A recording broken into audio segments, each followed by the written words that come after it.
রান্নাঘরে নাবিলা কি রান্না করে আর কি নিয়ে খেলা করে সেটা নিয়ে আজকের ভিডিও। আমাদের সংসার আছে, আমাদের রান্নাঘর আছে, সব কিছু আছে দেখে নাবিলার কত বায়না, আমার কেন নাই, আমার কেন নাই। সেই কারণে তার জন্য অর্ডার করা হইলো রান্নাঘর। তার বাবা অনেক কষ্ট করে সেই রান্নাঘরটা সেটিং করে দিল। তারপর রান্নাঘরের সব প্রোডাক্ট দিয়ে নাবিলা রান্নাঘরটা সাজাইলো। যে কোনো জিনিস পাওয়ার পর বাচ্চারা প্রথমে এত খুশি থাকে, মনে হয় যেন সারা রাত দিন এই নিয়েই খেলা করবে, কিন্তু না, সে যত সুন্দর খেলনায় দেন আর যত দামি খেলনা দেন আর যত কাঙ্ক্ষিত খেলনায় দেন তাদের, তারা 5 কি 10 মিনিট তারা খেলবে, তারপর তাদের আর ওই খেলনাটার প্রতি কোনো আগ্রহই থাকে না। এই ভিডিওটা বেশ কয়েকদিন আগের, যেটা নাবিলার আসলে।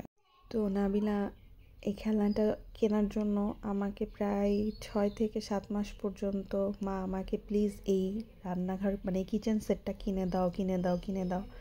কিনে দেওয়ার পর নাবিলার এই কিচেন সেটটা দিয়ে সর্বোচ্চ মন দিয়ে খেলা করেছে 10 মিনিট। প্রতিদিনই 10 মিনিট করেই খেলতো, কিন্তু এটা আসলে আমার অনেক আগের ভিডিও। এই যে আমাকে রান্না করে দিছে, ডিম পোচ করে দিছে, সবজির স্যুপ রান্না করে দিছে, এগুলো আমি খাইলাম, কিন্তু এইটুকুই খেলা।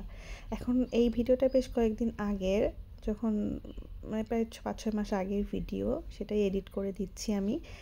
তো এখন ওই রান্নাঘরের কিছুই আর অবশিষ্ট নাই। আর এই যে কুটি পাপুটা তার বাবার সাথে দেখো কেমন ছটফট করে খেলা করছে। বাচ্চারা এমন শুধু না, বড়রাও আমরা এমন। আমরাও ছোটবেলায় অথবা এখন কোনো কিছু কিনলে আমাদের কাছে 10 মিনিটই ভালো লাগে সেই জিনিসটা। আমি অনেক ড্রেস আছে আমার এত পছন্দ হয়েছে, আমি খুব আগ্রহ নিয়ে কিনছি। একবার পরার পর ওই ড্রেসটার আর কোনো কদর থাকে না। যতক্ষণ পর্যন্ত না পরি ততক্ষণ পর্যন্ত ড্রেসটার কদর থাকে। আসলে বাচ্চাদের দোষ দিয়ে লাভ নেই। আমরা যে কোনো কিছুতে বাচ্চাদেরই দোষ দেই, খালি যে বলি হ্যাঁ তুই কেন এটা করছো, তুমি কেন এটা করছো।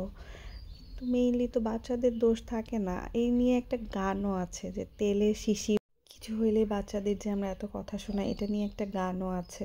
তেলের শিশি ভাঙলো বলে শিশুর পরে রাগ করো, আমরা যে সব বুড়ো খোকা, ভারত ভেঙে ভাগ করি তার বেলা। তো আসলে আমরা বড়রা কত কিছুই করি, কিন্তু ছোটরা একটা ছোটোখাটো ভুল করলে আমরা ওদের উপর কত রিয়্যাক্ট করে ফেলি। তো ওদেরই তো এখন ভুল করার বয়স, তাই না? আমরা কত ভুল করে আজকে বড় হয়েছি।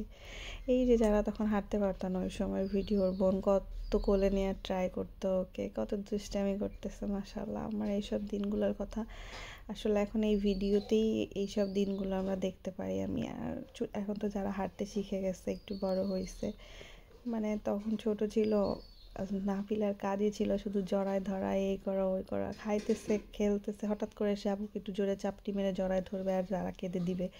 অথবা মাঝে মাঝে যারার মন ভালো থাকলে তখন যারাও হাসতো। এই তো এইভাবেই কুটুর করতে 2 বোন বড় হয়ে যাবে কোন সময়। তারপর বড় হয়ে গেলে তো সবই শেষ। মা বাবার এই পর্যন্তই মজা, যতদিন ছোট থাকে ততদিন পর্যন্তই মজা, বড় হইলে তো আর আমাদের কাছে থাকবে না।